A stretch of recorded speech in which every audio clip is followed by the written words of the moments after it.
Well, spring is here in the Northern Hemisphere, which means flower buds and blooming trees, but also seasonal allergies. As plants release pollen, millions of people with hay fever start to sniffle and sneeze. With COVID cases on the rise, how can you distinguish between the symptoms?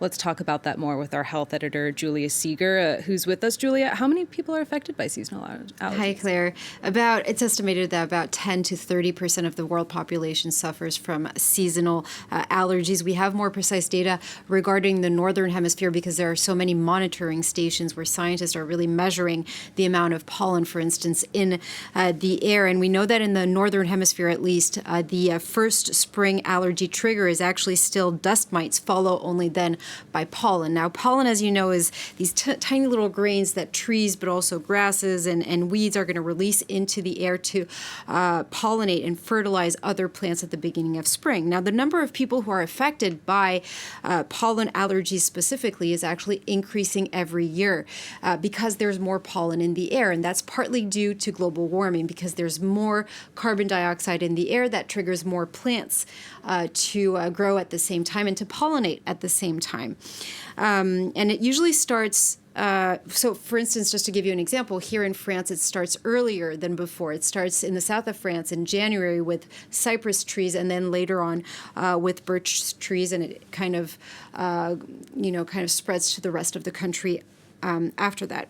What happens when someone is allergic to pollen exactly? So what actually happens in your body, once the plant releases the pollen into the air, if it does get into the airways of someone who is allergic, then it's going to pretty much send the body's defenses haywire. The reason why is because your immune system is going to see the pollen as a danger, and so it's going to try to neutralize it, creating antibodies to really neutralize the allergens. And while it does that, it's going to create chemicals that we call histamines that are going to go into the blood. Now, histamines are actually responsible for all of the symptoms that are all too familiar if you have allergies. So it means runny nose, itchy and watery eyes, sneezing, coughing, but those are actually only the benign symptoms of seasonal allergies. Some people are actually very sensitive to respiratory symptoms triggered by pollen, for instance, and people who have asthma are considered to be more at risk. Now, we spoke to Maria Papayanou. She's an allergy specialist at the Nantes Pollenarium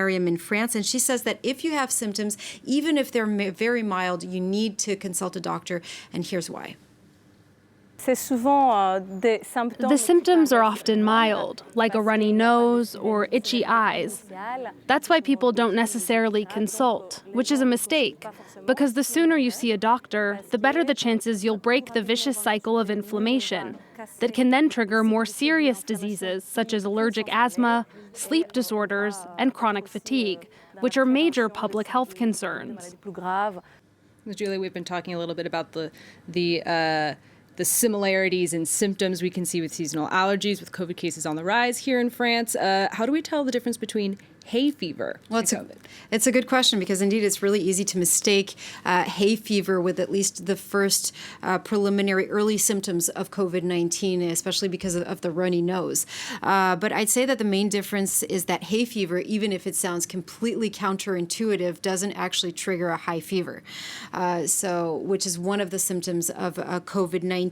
There's also the cough that's going to be a little bit different, a little bit more persistent, perhaps with COVID-19. You can also experience, as you know, loss and change of your sense of smell and taste with COVID-19. Headaches are also more common with COVID-19. You tend to not have that if it's an allergy, but as the subvariant of Omicron, BA2, is spreading with more mild symptoms, it is indeed becoming more and more difficult to make the difference between both. So the only advice I have is to just get tested. And how do you get diagnosed if you think that you might have hay fever? So usually start with your regular doctor that can then perhaps refer you to an allergy specialist. And what he's going to do is give you a rapid skin test. It's called a prick test. Many of you may have heard of it. So what you do is you actually prick the surface of your skin and you're going to expose it to the allergen. And if you're going to wait 30 minutes, if you have a sort of red hive that appears, then you are allergic and you're then going to be started looking for different treatments. Now,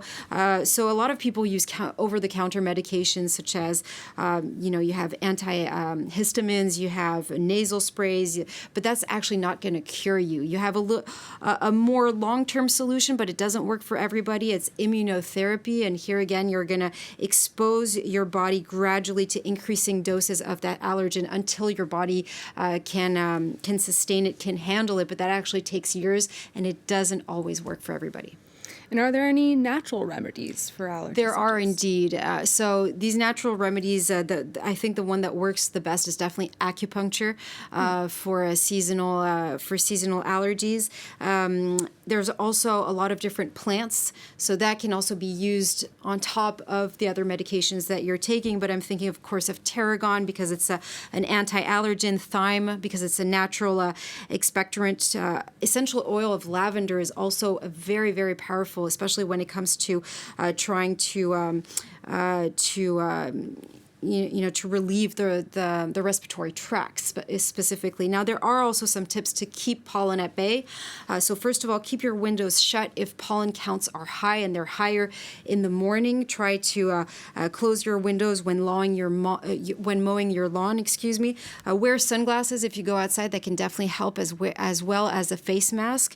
Also, wash your hair as often as possible because you want to avoid when going to bed to disperse the pollen onto your pillow. And also, air purifiers can definitely help as well.